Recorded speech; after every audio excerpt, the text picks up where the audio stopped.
정형외과 의사로 힘든 점은 환자를 많이 봐야 된다는 사실인 것 같습니다. 그래서 다른 과보다 노인 환자가 많다 보니까 외래도 많이 보고 또 수술도 다른 과에 비해서는 많이 하는 편인데요.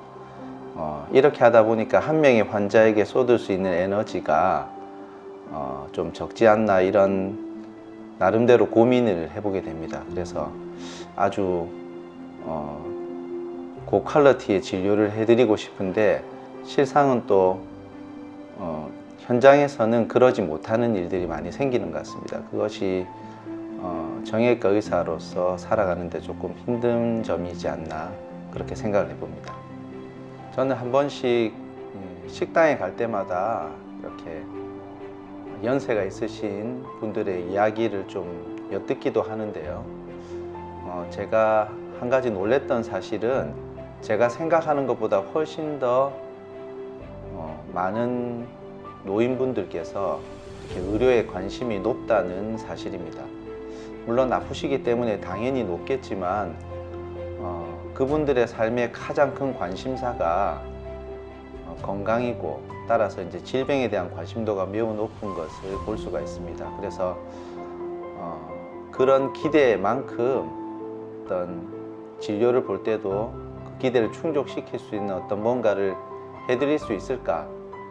해드릴 수 있다면 그것이 가장 큰 보람이 아닐까, 그렇게 생각을 합니다.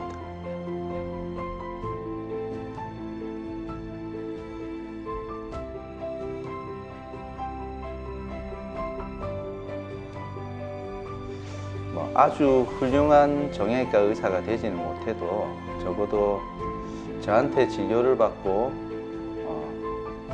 기분이 나빠지고 결과가 안 좋은 환자가 적었으면 하는 것이 가장 큰 저의 바람입니다. 사실은 모든 환자가 저한테 진료받았다고 좋아지는 것은 아니겠지만 적어도 나빠지는 환자가 없었으면 하는 바람을 가지게 되고요. 그래서 제 진료가 환자분들에게 최소한 도움이 되었으면 하는 그런 생각을 가지고 있습니다.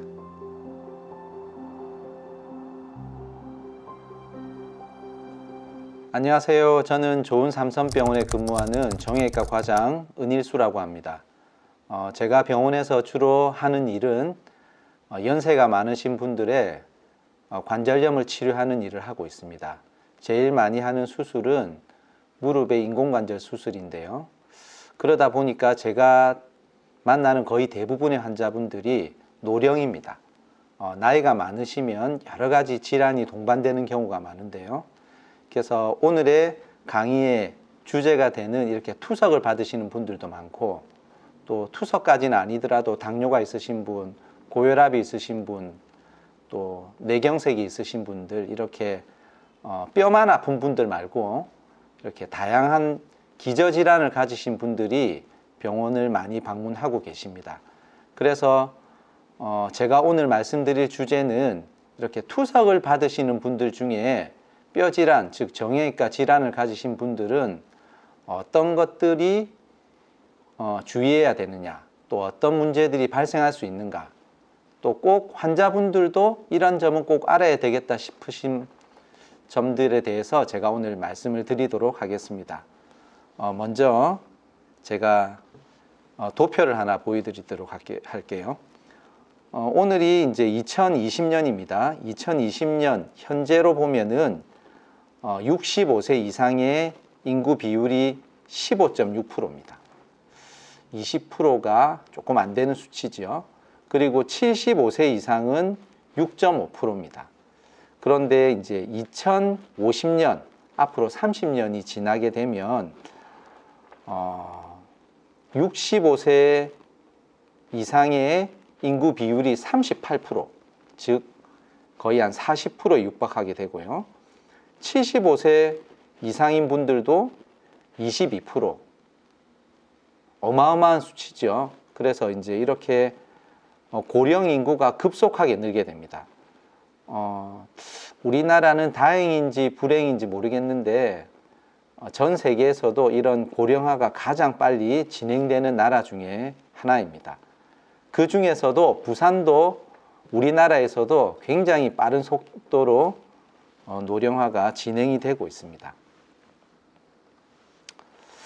그러면 이제 다른 많은 병들이 발생하게 되지요. 그 중에서도 보면 만성 신부전도 70대 이상인 경우에 거의 한 20% 정도의 유병률이 발생하게 되고, 아마 지금도 투석을 받으시는 분들이 많은데 앞으로도 아마 훨씬 더 많아지지 않을까 하는 생각을 하게 됩니다. 그럼 이제 이런 만성 신부전이 발생하는 이유가 이제 여러 가지가 있을 겁니다. 그래서 자세한 것은 이 신장내과 전문의 선생님들하고 의논을 하시면 되는데요. 이제 대부분의 가장 많은 원인은 당뇨 때문에 발생한다고 할 수가 있습니다.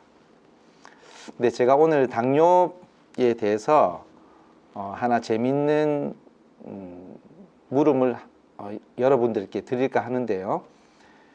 이제 당뇨는 왜 발생했을까요? 만약에 당뇨가 이렇듯 현대인들에게 몸에 안 좋은 여러 가지 영향을 미치게 되는데 왜 당뇨는 지금까지 이런 병들이 오랜 시간을 통해서 살아남았는가, 이렇게 생각해 보면 굉장히 아이러니한 면을 우리가 알 수가 있습니다. 질병의 탄생이라는 책도 있고, 꼭 이 책이 아니더라도 요즘은 이런 관련해서 나오는 관련 서적이 굉장히 많은데요.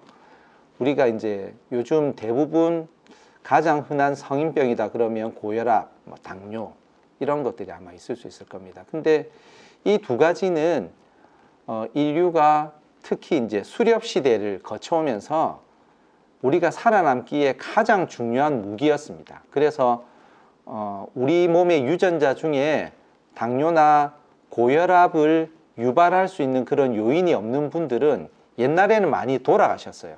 왜냐하면 이제 고혈압은 우리가 이제 소변을 만들어내는 과정 중에 이제 나트륨을 재흡수해서 몸에서 다시 빨아들이면서 생기는 병입니다.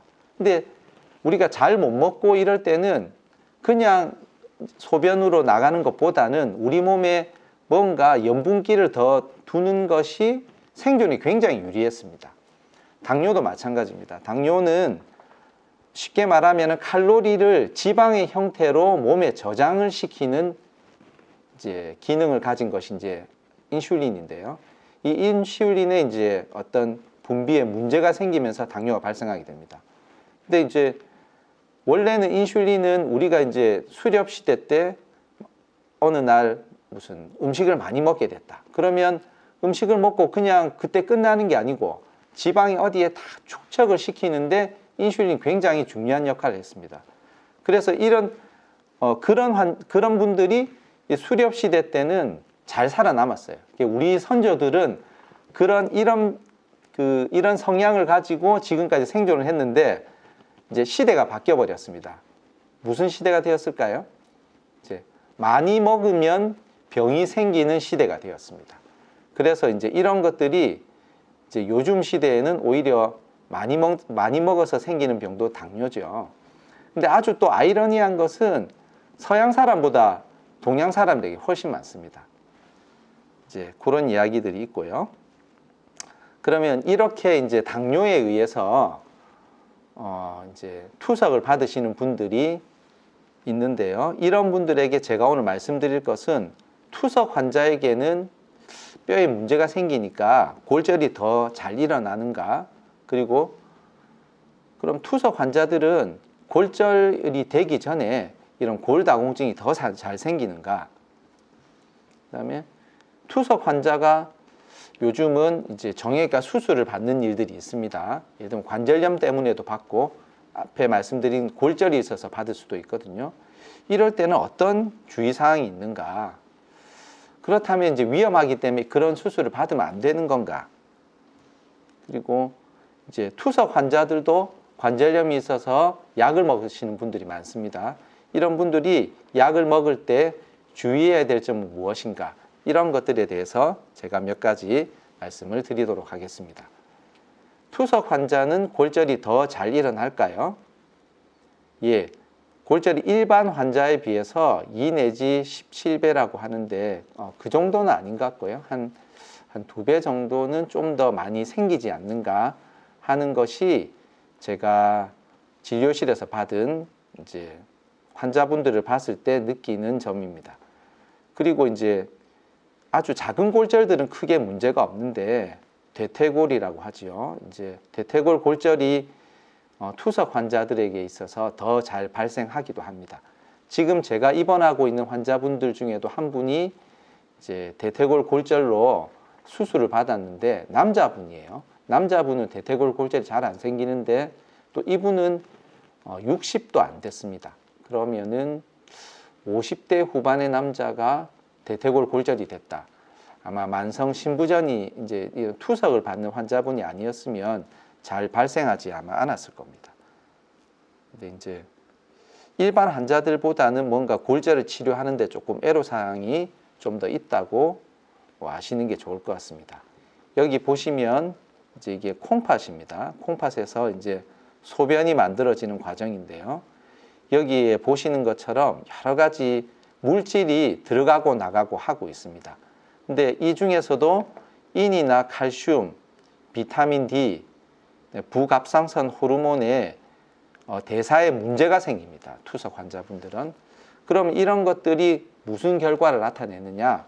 좀 더 골질을 망가뜨려서 골절이 좀 더 잘 일어나게 하는 역할을 하게 됩니다.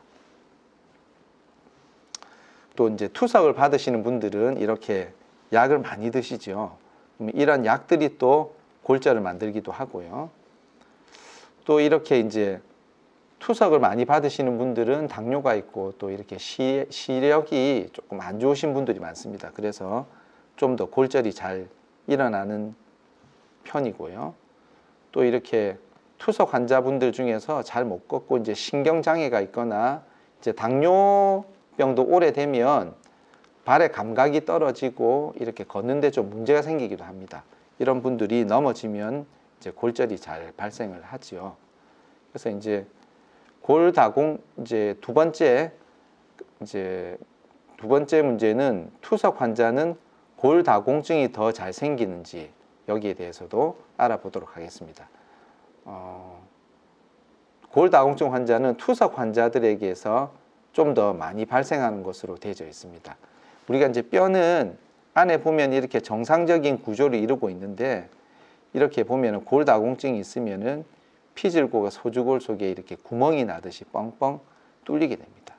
그래서 이제 그냥 보면 모르지만 이렇게 골질이 낮아지는 병이 골다공증인데요. 골다공증이 투석 환자들에게 좀 더 잘 발생을 합니다. 그래서 그러면 이제 어떤 검사를 해야 이제 이런 것들을 알 수가 있느냐? 이제 혈액 검사를 해서 아까 말씀드린 이런 칼슘, 인, 부갑상선 호르몬, 비타민 D 이런 것들을 이제 정기적으로 확인을 좀 해주셔야 됩니다. 그리고 골밀도 검사를 해서 실제로 나의 골밀도 수치가 어느 정도인지를 매년 그리고 치료받지 않는 경우 2년마다 한 번씩 우리가 검진하듯이 검사를 해주시는 게 좋습니다. 그럼 이런 것들은 모든 치료의 원칙이죠. 이제 금연을 하고 금주를 하는 것 굉장히 중요하고요. 근데 정형외과적으로는 적절한 운동과 규칙적으로 걷는 것을 저는 가장 많이 추천을 합니다. 왜냐하면 이것은 이제 당뇨의 치료에 있어서도 굉장히 도움을 주고요. 또 금방 말씀드린 골절 위험을 낮추고 또 골다공증을 예방하는데 가장 효과적인 방법이라고 볼 수가 있습니다. 그러면 이제 그럼 운동을 해야 되는데 걸어야 된다. 그럼 어떻게 걷는 것이 좋으냐? 이런 물음을 하시는 분들이 많은데요. 저는 우리가 걸으면 누구 옆에 지나가는 사람에게 대화를 할 때 약간 숨이 차는 정도의 빠르기로 걸으면 좋다고 이제 말씀을 드립니다.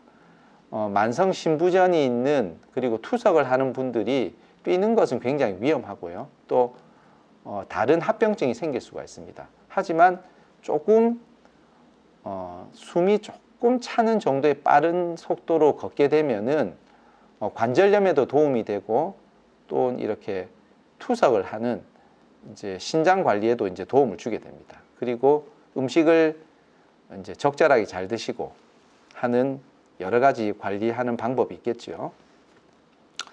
또 이제 젊은 분들은 비타민 D와 칼슘 보충을 해줄 필요는 없지만은 이렇게 만성 신부전이 있는 분들은 먹어서 이제 어느 정도 보충을 좀 해주셔야 됩니다. 그래서 어느 정도까지 보충해 주면 되느냐, 그것은 병원에 가서 이제 신장내과 전문의 선생님하고 의논을 잘 하시면 되고요. 또 이는 우리가 그냥 배설 능력이 떨어져서 자꾸 이제 수치가 높아지는 그런 경향이 있기 때문에 감소하는 요법도 같이 보충을 해줘야 됩니다. 골다공증 치료는 이 투석을 받으시는 분이라고 특별히 다른 것은 없습니다. 다만 투석을 받으시는 분들이 더 많이 발생하기 때문에 요즘은 이렇게 적극적으로 치료하는 게 좋다라고 생각을 하고요. 특히 이제 수치가 굉장히 낮으신 분들은 이렇게 좀 적극적으로 치료해 주시는 게 좋습니다. 그래서 요즘은 이제 옛날에는 매일 약을 드셔야 되니까 굉장히 좀 많이 힘들어 했는데 요즘은 6개월에 한 번 맞는 주사도 있고요. 또 단기간 내에 이렇게 골밀도 수치를 올릴 수 있는 여러 가지 좋은 주사들이 나와 있습니다. 그래서 본인에게 가장 필요한 적절한 치료를 받으시면 골절 없이 이렇게 잘 지내실 수 있다고 말씀드릴 수 있습니다. 그러면 이제 이 투석 환자들이 이렇게 이제 고관절 수술을 받거나 이렇게 무릎 수술을 받을 그런 상황이 될 수가 있죠. 이런 경우는 어떻게 해야 되느냐? 일반인 환자분들하고 똑같은 형태로 치료를 하게 되면은 합병증이 발생할 확률이 많습니다. 그리고 예를 들면은 재활도 조금 다른 분들보다 늦어지고요. 그래서 이제 위험성이 생길 수 있다는 점을 고려해야 되고, 그래서 수술을 받을 때는 정형외과 전문의도 당연히 있어야 되죠. 이제 수술을 받으려니까. 근데 이제 이런 투석 환자들을 전문적으로 치료해주는 신장내과 전문의 선생님이 있는 병원에서 치료를 받는 게 굉장히 중요합니다. 그럼 이제 수술을 받을 때는 어떻게 하냐면 수술을 받고 이제 12시간이나 24시간 전에는 이제 투석을 해줘야 됩니다. 그리고 수술하고 1일째는 투석이 이제 필요하고요. 이제 당뇨가 있으신 분들이 많기 때문에 혈당 조절이 이제 수술 전에 충분히 좀 잘 돼야 됩니다. 그래서 이렇게 여러 선생님들이 연계적으로 이렇게 같이 치료를 받는 것이 굉장히 이제 중요하다고 말씀을 드릴 수 있습니다. 금방 말씀드린 것처럼 요즘은 연세 드신 분들이 많고, 그래서 이제 투석 환자분들도 인공관절 치환술을 하는 경우가 많습니다. 근데 조금 전에 말씀드린 것처럼 일반 환자에 비하면 이제 심혈관계나 호흡기계, 비뇨기계, 수술 부위 감염도 조금 더 많이 발생하는 것으로 되어져 있습니다. 근데 이것은 이제 교과서에 나오는 것이고, 요즘은 이렇게 이런 내과적인 질환을 잘 치료를 받은 분들은 거의 큰 차이 없이 수술을 받으시는 분들도 많습니다. 그러면 이렇게 이제 만성 투석을 받으시는 분들의 치료한 경험에 대해서 제가 한 2분 정도 말씀을 드리도록 하겠습니다. 이분은 이제 얼마 전에 수술한 분입니다. 이제 73세 여성이고요. 신장암이 있었습니다. 그래서 양측 신장을 절제술을 했고 5년 전부터 혈액 투석을 받으셨던 분입니다. 근데 이제 이렇게 신장이 잘 없고 하니까 이제 겁이 나서 이제 수술을 못 하시다가 이제 용기를 내서 이제 너무 아파서 이제 수술을 했습니다. 그래서 저희 병원에서 하루 전날 이제 투석을 하고요. 수술하고 이제 하루째 되는 날 다시 투석을 시행을 했습니다. 이제 요즘은 꼭 이렇게 만성 신부전 환자가 아니더라도 이렇게 이제 무수혈로 수술을 하는 경우가 거의 대부분이고, 무수혈로 수술을 하게 되면 옛날보다 합병증이 훨씬 덜 발생합니다. 그래서 이분도 수혈은 시행하지 않았고요. 합병증 발생하지 않았고, 지금 이제 내일 모레 퇴원하시는데 전혀 그냥 일반적으로 수술 받으시는 분에 비해서 아무 문제 없이 이제 잘 낫고 퇴원하시는 사례입니다. 이 2번째 환자분이 제가 얼마 전에 몇 달 전에 이제 치료를 했던 분인데요. 아직도 이제 생각이 납니다. 이분은 이제 70대 여성 환자분이었습니다. 분이셨습니다. 근데 이분은 딱 왔는데 이제 무릎이 이렇습니다. 이게 관절염이 다 와서 이제 수술을 받아야 되는데 말기 신부전으로 신장 이식을 시행을 했고, 신장 이식을 하게 되면 이제 면역 억제제를 계속 복용을 해야 됩니다. 그럼 이제 사실은 일반적인 신부전 환자들보다 더 이렇게 좀 치료하기가 곤란한 그런 케이스였고요. 그래서 이분을 이제 수술하는데 그 다음에 어떤 일이 생길지 굉장히 저희도 걱정을 많이 했던 분입니다. 근데 이제 수술을 시행을 했고요. 이분도 아까 처음 보여드렸던 그런 방식으로 똑같이 수술했습니다. 그래서 수혈은 시행하지 않았고요. 합병증도 발생하지 않았고, 뭐 특별히 이분이라서 다른 약을 쓴 것은 없었습니다. 이게 좋아지고 난 다음에는 다시 원래 드시던 약을 드시고, 요즘은 외래에서 한 번씩 뵙는데 전혀 문제 없이 이제 잘 치료를 받았습니다. 이 두 사례가 이야기하는 것은 이 환자분을 정확하게 진단을 하고 거기 생길 수 있는 문제를 잘 대처하면은 거의 일반 고령 환자들 정도의 결과를 거의 다 받을 수가 있습니다. 그래서 이제 수술은 제가 생각할 땐 수술하기 전에 이런 철저한 검사를 하고요.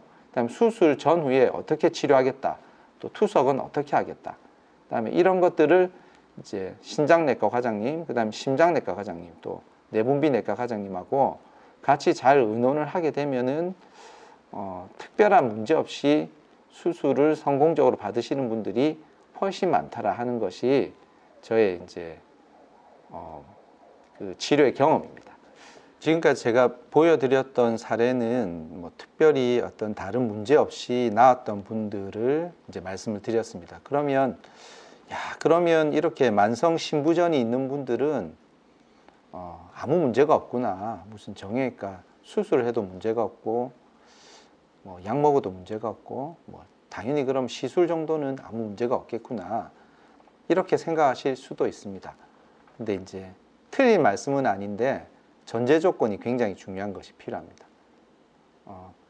투석을 잘 받고 몸 상태가 건강하신 분들은 거의 아무 문제가 없다고 제가 자신 있게 말씀드릴 수 있습니다. 그렇지만 반대로 투석이 평소에도 잘 안 되고 이렇게 이제 몸 전반적으로 관리가 잘 안 되는 분들은 치료가 굉장히 어렵습니다. 지금 제가 입원하고 있는 분들 중에 한 분은 남자분입니다. 그래서 이제 투석을 받고 집에 가시다가 넘어졌어요. 다른 병원에서 투석을 받고 계신 분인데, 이분은 좀 이렇게 투석을 받기는 받지만 이렇게 아주 치료가 잘 되는 분은 아니었어요.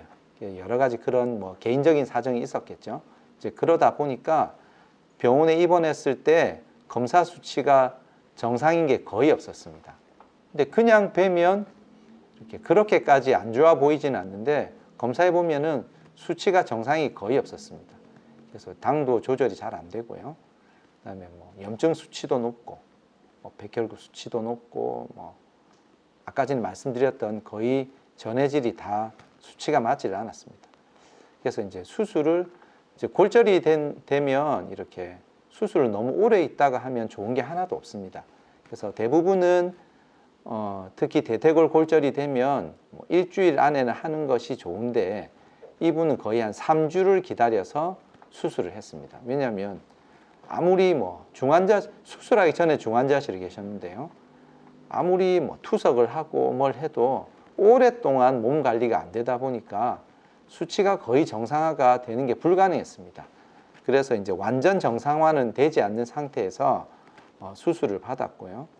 그래서 뭐 수술하면서 별 문제는 안 생겼는데 중환자실에서 또 한 일주일 정도 치료를 받으시다가 좋아져서 일반 병실로 갔는데 가서 다시 이제 검사 결과 안 좋아져서 중환자실에 지금 다시 계십니다. 물론 뭐 생명이 위독하고 하는 정도는 아닌데 이 전해질이나 이런 것들이 전혀 교정이 잘 되지 않으니까 재활도 못하고 수술 받으신 지가 이제 거의 한 3주 지났는데도 운동을 못하고 있습니다.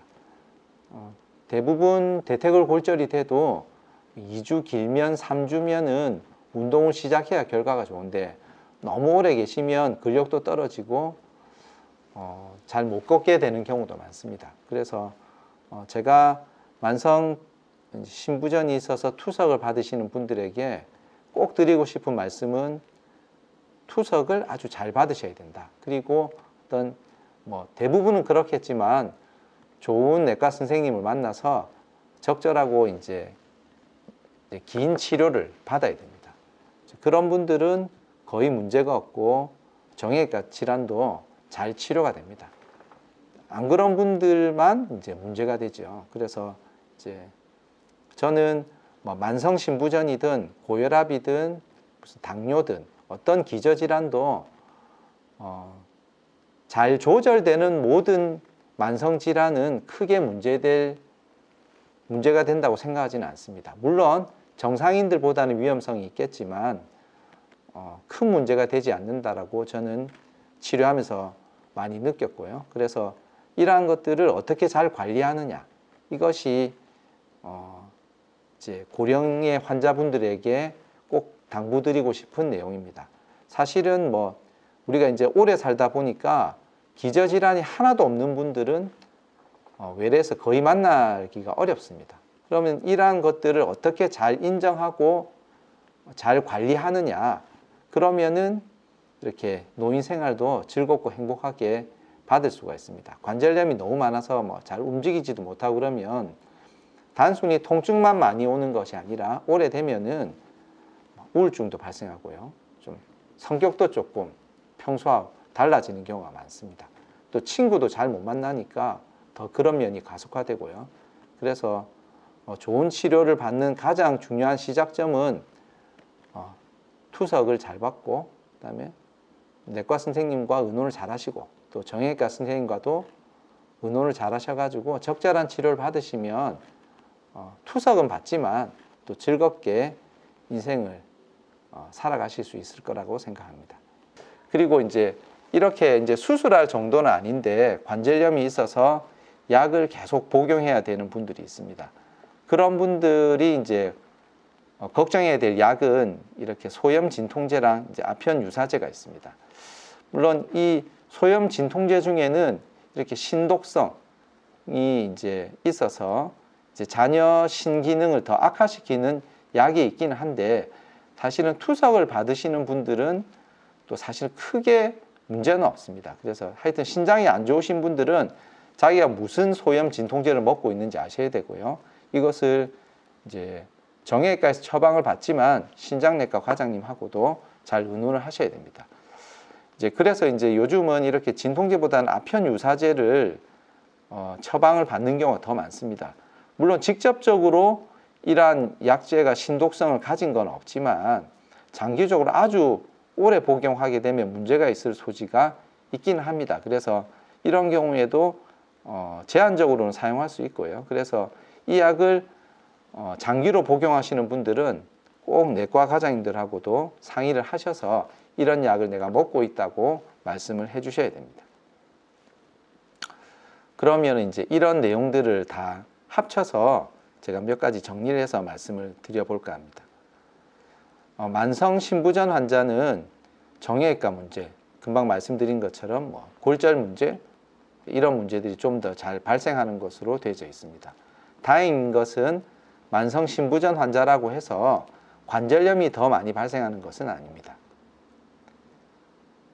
그래서 이러한 문제들을 치료할 때는 정형외과와 신장내과 전문의의 협조가 꼭 필요하다. 그리고 정확한 진단과 치료를 한다면 큰 합병증 없이 치료를 할 수 있다는 것이 굉장히 중요합니다. 마지막으로 이제 저는 이렇게 이제 운동하는 사진을 매일 보여드립니다. 물론 젊은 사람들도 운동을 꼭 해야 되죠. 근데 이제 연세가 있으신 분들은 꼭 이렇게 운동을 많이 하셔야 되고, 이론상은 수영을 하거나 자전거를 타는 운동이 가장 좋습니다. 근데 이제 자전거는 타다가 이제 문제가 이제 넘어지거나 하면 골절이 발생할 수 있고요. 그래서 현실적으로 가장 좋은 것은 적절한 달리기입니다. 그래서 아까 말씀드린 것처럼 너무 천천히 걷는 것은 정신 건강에는 도움이 되지만 이렇게 이제 관절염이나 근육 증강에는 크게 도움이 되지 않습니다. 그래서 조금 아까 말씀드린 것처럼 숨이 조금 가쁜 정도의 빠르기로 걷게 되면은 하루에 한 30분 정도 걷게 되면 아마 우리 환자분들이 골절도 예방하고 관절염도 줄일 수 있는 좋은 방법이 아니겠나 생각을 합니다. 예, 저는 이제 좋은 삼성병원에서 근무한 지가 이제 1년 반 정도 됐습니다. 여기는 투석 받으시는 분들이 많아서 투석 환자분들이 치료받으러 많이 오시는데요. 이렇게 잘 관리되고 있는 분들을 뵈면 이게 저도 만성 투석 환자분들도 인생을 즐겁게 사실 수 있구나. 사실 투석을 받게 되면 일주일에 3번씩 병원에 가야 되고 굉장히 힘듭니다. 하지만 또 적절하게 잘 치료를 받으시는 분들은 이렇게 또 인생을 재밌게 사실 수가 있습니다.